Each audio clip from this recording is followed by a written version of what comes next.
സ്നേഹമുള്ളവരെ, പുതിയൊരു വീഡിയോ ആയിട്ട് വീണ്ടും ഞാൻ നിങ്ങളുടെ മുമ്പിലേക്ക് എത്തുകയാണ്. ഇന്ന് നിങ്ങളോട് ചോദിക്കാനുള്ള ഒരു ചോദ്യം എന്ന് പറയുന്നത്, നമ്മളെല്ലാവരും ചില കാര്യങ്ങൾ സെൽഫിഷായിട്ട് മാറാറുണ്ട് അല്ലേ? നമ്മുടെ ജീവിതത്തിൽ ഏതെങ്കിലും ഒരു സാഹചര്യത്തിൽ ഒരു സെൽഫിഷായിട്ട് നമ്മൾ മാറുന്നുണ്ടോ? എൻ്റെ കുടുംബത്തിലുള്ള മറ്റുള്ളവരെ മാറ്റി നിർത്തിക്കൊണ്ട്, മാതാപിതാക്കൾ മനസ്സിലാക്കാതെ എൻ്റെ ഒരു ആഗ്രഹത്തിന് വേണ്ടി മാത്രം നിലനിൽക്കുന്ന ഒരു വ്യക്തിയായിട്ട് ഞാൻ മാറാറുണ്ട്. ഇന്ന് ഈ ഒരു വീഡിയോ ചെയ്യുമ്പോൾ എൻ്റെ മനസ്സിലേക്ക് വന്നത് ഒരു സഹോദരി എന്നോട് പറഞ്ഞൊരു കാര്യമാണ്. ഭർത്താവ് മരിച്ച ഒരു വ്യക്തിയാണ്. തൻ്റെ 2 മക്കളെ ഒത്തിരിയേറെ കഷ്ടപ്പാടോടുകൂടിയാണ് ആ ഒരു വ്യക്തി വളർത്തിക്കൊണ്ട് വരുന്നത്. അപ്പോൾ ഒത്തിരിയേറെ സങ്കടത്തോടുകൂടെ ആ ഒരു വ്യക്തി എന്നോട് പങ്കുവെച്ച ഒരു കാര്യമില്ല.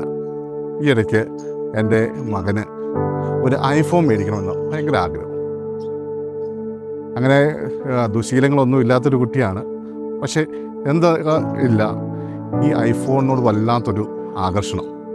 ഒരുപക്ഷെ അവൻ്റെ കൂട്ടുകാർക്ക് ഉള്ളത് കൊണ്ടായിരിക്കാം, അല്ലെങ്കിൽ അവൻ്റെ ഏജ് ഗ്രൂപ്പിൽപ്പെട്ട പലർക്കും അത് ഉള്ളത് കൊണ്ടായിരിക്കാം. എന്തോ ഐഫോൺ കിട്ടിയാലേ തനിക്ക് മുന്നോട്ട് പോകാൻ പറ്റൂ എന്നൊരവസ്ഥ. അപ്പോൾ അതിനുവേണ്ടി അമ്മയോട് പലപ്പോഴും ഈ ആവശ്യം ഉന്നയിച്ചു. അപ്പോൾ ആ മകനറിയാം, തൻ്റെ ആവശ്യത്തിന് വേണ്ടി കുറച്ച് പൈസ അമ്മ FD ഇട്ടിട്ടുണ്ട്.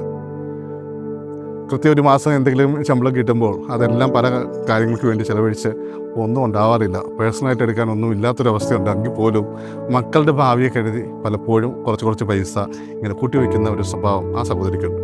അപ്പോൾ ആ സഹോദരി പറയുകയാണ്, എൻ്റെ മകനോട് അമ്മയുടെ കയ്യിൽ ഇപ്പോൾ പൈസയില്ല, കുറച്ചുകൂടി നീ വളർന്ന് വലുതാവട്ടെ, നമുക്ക് എന്തെങ്കിലും രീതിയിൽ അത് മേടിക്കാം, അതുവരെ നീ ഒന്ന് ക്ഷമയോടെ കാത്തിരിക്കൂ എന്നെല്ലാം പറഞ്ഞപ്പോൾ ആ മകൻ എടുത്ത വഴിക്ക് പറഞ്ഞ ഒരു കാര്യം, എൻ്റെ പേരിലോ FD ഇട്ടിട്ടില്ലേ, അത് ക്ലോസ് ചെയ്ത് എനിക്ക് ഐഫോൺ മേടിച്ചു തന്നാൽ എന്താ?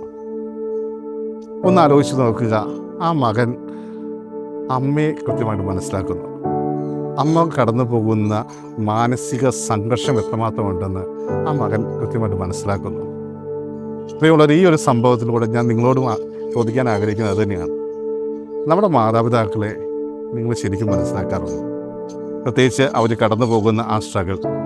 ഞാൻ എൻ്റെ ഓർഡിനേഷനെ കുറിച്ചുള്ള ആ വീഡിയോ ചെയ്തപ്പോൾ ഞാൻ എത്രമാത്രം കഷ്ടപ്പാടിലൂടെയാണ് കടന്നു പോയതെന്നും ആ ഓർഡിനേഷൻ നടത്തുവാൻ ദൈവം എങ്ങനെയാണ് എൻ്റെ ജീവിതത്തിൽ പ്രവർത്തിച്ചതെന്നും വളരെ വ്യക്തമായിട്ട് പറയുന്നത്. ഓരോ അവധിയും സെമിനാരിൽ നിന്ന് ഞാൻ വീട്ടിലെത്തുമ്പോൾ ഒത്തിരിയേറെ സങ്കടത്തോടെയാണ് ഞാൻ തിരിച്ചു പോയിട്ടുള്ളത്. കാരണം എൻ്റെ കൂടെയുള്ള കൂട്ടുകാരൊക്കെ പുതിയ വസ്ത്രങ്ങളും ഒത്തിരിയേറെ നല്ല കാര്യങ്ങളൊക്കെ ആയിട്ട്, പൈസയൊക്കെ പോക്കറ്റ് മണിയൊക്കെ ആയിട്ട് തിരിച്ചു വരുമ്പോൾ എൻ്റെ കയ്യിൽ എനിക്ക് ഒന്നും ഉണ്ടായിരുന്നില്ല. പലപ്പോഴും എനിക്കത് ചോദിക്കാൻ തോന്നിയിട്ടില്ല. കാരണം എൻ്റെ പപ്പ കടന്നു പോകുന്ന അവസ്ഥ എന്താണെന്ന് എനിക്ക് വളരെ വ്യക്തമായിട്ട് അറിയാമായിരുന്നു. അതുകൊണ്ട് തന്നെ ഒരിക്കൽ പോലും സ്വന്തം ആവശ്യത്തിന് വേണ്ടി എൻ്റെ പപ്പയെ ഞാൻ ബുദ്ധിമുട്ടിച്ചിട്ടില്ല. ഇന്ന് ഞാൻ ഉപയോഗിക്കുന്ന സൂട്ട് കേസുണ്ട്, എൻ്റെ സാധനങ്ങളൊക്കെ വയ്ക്കുന്നത്, എൻ്റെ നോഷ്യേറ്റ് കാലഘട്ടത്തിൽ എൻ്റെ പപ്പ മേടിച്ചു തന്നതാണ്. അന്ന് തൊട്ട് ഇന്ന് വരെ യാതൊരു പോറൽ പോലും ഏൽപ്പിക്കാതെ ഞാനത് സൂക്ഷിച്ച് കൊണ്ടു നടക്കുന്നത്. അത് പോയി കഴിഞ്ഞാൽ പിന്നെ മേടിച്ചു തരാൻ എൻ്റെ പപ്പയ്ക്ക് സാധിക്കില്ല എന്നൊരു തിരിച്ചറിവ് ഉണ്ടായിരുന്നതുകൊണ്ടാണ്. പപ്പ ഇന്ന് എൻ്റെ കൂടെ ഇല്ല എങ്കിൽ പോലും പപ്പയുടെ ബുദ്ധിമുട്ടുകൾ കൃത്യമായിട്ട് മനസ്സിലാക്കാൻ എനിക്ക് പലപ്പോഴും സാധിച്ചിട്ടുണ്ട്. പപ്പയുടെ പല നല്ല ശീലങ്ങളും എൻ്റെ ജീവിതത്തിൽ ഞാൻ മുന്നോട്ട് കൊണ്ടുപോകുന്ന ഒരു കാര്യമാണ്. പപ്പ പഠിപ്പിച്ച ചില മൂല്യങ്ങൾ, പപ്പ എന്നെ പഠിപ്പിച്ച ചില കാര്യങ്ങൾ, എന്ത് സാധനം കിട്ടിയാലും അതൊരിക്കലും നശിപ്പിച്ച് കളയാതെ സൂക്ഷിച്ചു വയ്ക്കുന്ന ഒരു സ്വഭാവം എൻ്റെ പപ്പയ്ക്കുണ്ടായിരുന്നു. അതുകൊണ്ട് തന്നെ എന്ത് കിട്ടിയാലും അത് സൂക്ഷിച്ച് കൈകാര്യം ചെയ്യുവാൻ എനിക്കും ആഗ്രഹമാണ്. എൻ്റെ പപ്പയുടെ ഒരു ശീലമായിരുന്നു, ഒരു 500 രൂപ കയ്യിലുണ്ടെങ്കിൽ അത് എപ്രകാരമാണ് ചിലവാക്കിയത്. ഓരോ പൈസ ചിലവാക്കുമ്പോൾ കൃത്യമായിട്ടൊരു കണക്ക് പപ്പയുടെ കയ്യിലുണ്ടാവും. എത്ര രൂപ ബാലൻസ് ഉണ്ട്, എത്ര രൂപ ചിലവാക്കി, എന്തിനു വേണ്ടിയാണ് ചിലവാക്കി. ആ ഒരു ശീലം കിട്ടിയത് കൊണ്ടായിരിക്കാം ഒരു പക്ഷേ യാതൊരു തരത്തിലുള്ള ബാക്ക്ഗ്രൗണ്ടും ഇല്ലെങ്കിലും കഴിഞ്ഞ 5 കൊല്ലം കരിസ്മയിൽ അഡ്മിനിസ്ട്രേറ്ററായിരുന്നു. ഇപ്പോൾ SOS സെമിനാരിയിൽ ഒരു അഡ്മിനിസ്ട്രേറ്ററായിട്ടാണ് എനിക്ക് കിട്ടിയിരിക്കുന്നത്. അപ്പോൾ ഇതിലെല്ലാം എനിക്ക് ഓരോ കാര്യങ്ങൾ ചെയ്യാൻ സാധിക്കുന്നത് ഒരു പക്ഷേ എൻ്റെ പപ്പ എന്നെ പഠിപ്പിച്ച ആ ഒരു കാര്യം എൻ്റെ മനസ്സിലുള്ളത് കൊണ്ടാണ്. അത് നമ്മുടെ ജീവിത സാഹചര്യങ്ങളാണ് പലപ്പോഴും നമ്മളെ കൂടുതലായിട്ട് പഠിപ്പിക്കുക. പക്ഷേ ഇന്നത്തെ തലമുറയ്ക്ക് ഇല്ലാതെ പോകുന്നത് ഈ ഒരു കാര്യം തന്നെയാണ്. കാരണം മാതാപിതാക്കൾ കടന്നു പോകുന്ന ആ സ്ട്രഗിളും അവർ ചെയ്യുന്ന ഓരോ കാര്യങ്ങളും കൃത്യമായിട്ട് മനസ്സിലാക്കാൻ സാധിച്ചാൽ, അല്ലെങ്കിൽ അതിൽ നിന്ന് ഓരോ കാര്യങ്ങൾ പഠിച്ചെടുക്കാൻ സാധിച്ചു കഴിഞ്ഞാൽ തീർച്ചയായും അത് നമ്മുടെ ഭാവി ജീവിതത്തെ കൂടി സഹായിക്കുന്ന ഒന്നാണ്. കാരണം എൻ്റെ പപ്പ ഓരോ കാര്യങ്ങൾ കൃത്യതയോടെ ചെയ്യുമ്പോൾ, അല്ലെങ്കിൽ ഓരോ കാര്യം വളരെ പെർഫെക്ഷനോട് കൂടെ ഓരോ കാര്യങ്ങൾ ചെയ്തു. എൻ്റെ പപ്പയ്ക്ക് ഏറ്റവും നിർബന്ധമുള്ള ഒരു കാര്യം, വസ്ത്രങ്ങൾ ഇടുമ്പോൾ പോലും ഒരു ചുളിവില്ലാതെ കതർ വസ്ത്രം മാത്രമാണ് എൻ്റെ പപ്പ ധരിച്ചുകൊണ്ടിരുന്നത്. കതർ മുണ്ടും കതർ ഷർട്ടും ധരിക്കുമ്പോൾ പപ്പയ്ക്ക് ചില നിർബന്ധങ്ങളുണ്ടായിരുന്നു. എന്തായാലും അത് അയൺ ചെയ്യുവാൻ വേണ്ടി ഫോർട്ട് കൊച്ചിക്ക് പോകുന്ന പപ്പേനെ ഞാൻ കണ്ടിട്ടുണ്ട്. കാരണം അവിടെയുള്ള ആ വ്യക്തിക്ക് മാത്രമാണ് അത് കഞ്ഞിവെള്ളത്തിൽ നോക്കി നല്ല രീതിയിൽ പശയോടുകൂടെ അത് തേച്ച് ഇതാക്കാൻ പറ്റുള്ളൂ. ഇവിടെയൊക്കെ കൊടുത്തു കഴിഞ്ഞാൽ അവരും നല്ല രീതിയിൽ ചെയ്യില്ല. ആ ഒരു ചിന്താഗതിയോടുകൂടെ വളരെ പെർഫെക്ഷനായിട്ട് അത് ധരിക്കണമെന്ന ആഗ്രഹത്തോടുകൂടെ നടത്തുന്ന എൻ്റെ പപ്പയെ ഞാൻ എപ്പോഴും ഓർക്കാറുണ്ട്. അതുകൊണ്ടായിരിക്കാം പല കാര്യങ്ങളും ഞാൻ നോക്കുമ്പോൾ എൻ്റെ പഴയ ഡ്രസ്സ് പോലും ഞാൻ തേച്ച് മടക്കി എപ്പോഴും സൂക്ഷിക്കും. കാരണം അത് നോക്കിക്കഴിഞ്ഞാൽ അത് 4-5 വർഷം പഴയതാണെന്ന് ആർക്കും മനസ്സിലാക്കാൻ സാധിക്കില്ല. കാരണം അതുപോലെ വൃത്തിയോടുകൂടെയാണ് അത് സൂക്ഷിച്ച് വയ്ക്കാറുള്ളത്. അപ്പോൾ അങ്ങനെയുള്ള ശീലങ്ങൾ നമ്മൾ പഠിച്ചെടുക്കണം. നമ്മുടെ ജീവിതത്തിൽ എപ്പോഴും നമുക്ക് റോൾ മോഡലായിട്ട് മാറുക നമ്മുടെ മാതാപിതാക്കൾ തന്നെയാണ്. അവർ കടന്നു പോകുന്ന ആ സ്ട്രഗിൾ പലപ്പോഴും അവരുടെ ജീവിതാനുഭവങ്ങൾ നമ്മളോട് പങ്കുവയ്ക്കുമ്പോൾ ഞാൻ കടന്നു പോയത് ഈ ഒരു രീതിയിലാണ്, പല കാര്യങ്ങളും ചെയ്യാൻ സാധിച്ചത് ഇന്ന കാര്യങ്ങൾ കൊണ്ടാണ് എന്ന് അവർ പറയുമ്പോൾ, അല്ലെങ്കിൽ അവരുടെ കഷ്ടപ്പാടുകൾ അവരുടെ ഓരോ പൈസ എങ്ങനെയാണ് ചിലവഴിച്ചിട്ടുള്ളത്, എങ്ങനെയാണ് അത് കൂട്ടിവെച്ചത്, അതൊക്കെ പറഞ്ഞു തരുമ്പോൾ പ്രിയമുള്ള മക്കളെ, നിങ്ങൾ മനസ്സിലാക്കേണ്ട ഒരു കാര്യമുണ്ട്. നമ്മുടെ മാതാപിതാക്കൾ നമ്മുടെ വലിയൊരു റോൾ മോഡലാണ്.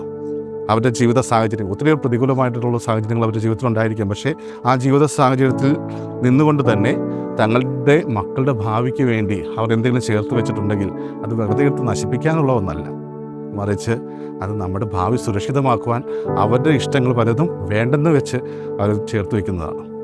അപ്പോൾ ആ ഒരു മനോഭാവം നമുക്കുണ്ടായിരിക്കണം. എൻ്റെ അമ്മയോ എൻ്റെ അപ്പനോ എനിക്ക് വേണ്ടി എന്തെങ്കിലും മാറ്റി വച്ചിട്ടുണ്ടെങ്കിൽ അത് ആ ഒരു പർപ്പസിന് വേണ്ടി വിനിയോഗിക്കുക. നമ്മുടെ സെൽഫിഷ് ആഗ്രഹങ്ങൾക്ക് വേണ്ടി അത് നശിപ്പിച്ച് കളയാൻ നമ്മൾ ഒരിക്കലും ശ്രമിക്കാതിരിക്കുക. കാരണം അവർ കഷ്ടപ്പെട്ടുന്നതിൻ്റെ ഒരു അംശമാണ് മാറ്റിവെക്കുന്നത്. പലപ്പോഴും സ്വന്തം ഇഷ്ടങ്ങളും താല്പര്യങ്ങളും വേണ്ടെന്ന് വെച്ചുകൊണ്ടാണ് അവർ ഇതെല്ലാം ഇങ്ങനെ സ്വരുക്കുട്ടി വയ്ക്കുക. അതെന്തിനു വേണ്ടിയാണ്? ഞാൻ കൈനീട്ടിയതുപോലെ എൻ്റെ മക്കൾ മറ്റുള്ളവരുടെ മുമ്പിൽ കൈനീട്ടാൻ പാടില്ല, ഞാൻ കഷ്ടപ്പെട്ടതുപോലെ എൻ്റെ മക്കൾ ഭാവിയിൽ കഷ്ടപ്പെടാൻ പാടില്ല. ആ ഒരു ചിന്തയുള്ളത് കൊണ്ടാണ്, അവരോടുള്ള ആ സ്നേഹവും കരുതലുള്ളത് കൊണ്ടാണ് അവർ ഇത് ഓരോന്നും ചേർത്ത് വയ്ക്കുക. അപ്പോൾ അതിൻ്റെ മൂല്യം എന്ന് പറയുന്നത് ഒരിക്കലും നമുക്ക് നിർണ്ണയിക്കാൻ പറ്റുന്ന ഒന്നുമില്ല. അത് കൃത്യമായിട്ട് മനസ്സിലാക്കുക. പലപ്പോഴും സ്വന്തം ആഗ്രഹങ്ങൾക്ക് വേണ്ടി പിടിവാശി പിടിക്കുമ്പോൾ ഒന്ന് ആലോചിച്ച് നോക്കുക, നമ്മൾ ഈ നഷ്ടപ്പെടുത്തി കളയുന്നത് അവരുടെ അധ്വാനത്തിൻ്റെ ഫലമല്ലേ? അല്ലേ? ഇന്ന് പലർക്കും നമ്മുടെ അപ്പനും അപ്പൂപ്പനൊക്കെ കരുതി വെച്ച് സമ്പത്ത് കൊണ്ട് ഒത്തിരിയേറെ കാര്യങ്ങൾ ചെയ്യുമ്പോൾ അതിൻ്റെ മൂല്യം നമ്മൾ ശരിക്കും മനസ്സിലാക്കുന്നുണ്ടോ? എൻ്റെ അപ്പനും അപ്പൂപ്പനും ഒത്തിരിയേറെ സമ്പാദിച്ചു, അതിൻ്റെ അംശം കിട്ടി, എനിക്ക് ഇനി ഒരു ജോലിക്ക് പോയില്ലെങ്കിലും കുഴപ്പമില്ല, ഇത് എനിക്ക് നല്ല ജീവിതം നയിക്കാനുള്ള എല്ലാത്തിനും തികയും എന്ന ചിന്തയോടെ അലസരായി ജീവിക്കുന്ന ഒത്തിരിയേറെ പേരെ നമ്മൾ കണ്ടിട്ടില്ലേ? അവരൊക്കെ ശരിക്കും അവർ വിനിയോഗിക്കുന്ന ഈ സമ്പത്തിൻ്റെ മൂല്യം മനസ്സിലാക്കുന്നത്. അത് ചെറുതായിരിക്കാം വലുതായിരിക്കാം, പക്ഷേ അതിൻ്റെ മൂല്യം മനസ്സിലാക്കി വിനിയോഗിക്കുമ്പോഴാണ് അതിന് അർത്ഥമുണ്ടാവുക. ഇന്ന് മറ്റു തരത്തിൽ ഒന്നും ഞാൻ ബൈബിൾ വചനവുമായിട്ടൊന്നും ബന്ധിപ്പിക്കാതെ ഈ ഒരു ടോപ്പിക്ക് നിങ്ങളുടെ മുമ്പിലേക്ക് പറയാൻ ആഗ്രഹിച്ചത്. വളരെ വേദനയോടുകൂടിയാണ് ആ സഹോദരൻ്റെ മുമ്പിൽ ഈ ഒരു കാര്യം അവതരിപ്പിച്ചത്. അപ്പം ഞാൻ ഓർത്തു, എന്തായാലും ഇതുപോലെ ഒരു ചാനലുണ്ട്, ഈ ചാനലിലൂടെ പങ്കുവയ്ക്കുമ്പോൾ അത് അനേകരിലേക്ക് എത്തും, അനേകർക്ക് അതൊരു പാഠമായിട്ട് മാറും, അവർക്ക് ഉപകാരപ്പെടും എന്ന ചിന്തയോടുകൂടിയാണ്. അതുകൊണ്ട് ഈ ഒരു വീഡിയോ നിങ്ങളെ കൂടുതൽ ചിന്തിക്കുവാൻ പ്രേരിപ്പിക്കട്ടെ. നമുക്ക് പുതിയൊരു വീഡിയോയുമായിട്ട് നമുക്ക് വീണ്ടും കാണാം. അതുവരെ ക്ഷമയോടെ കാത്തിരിക്കും.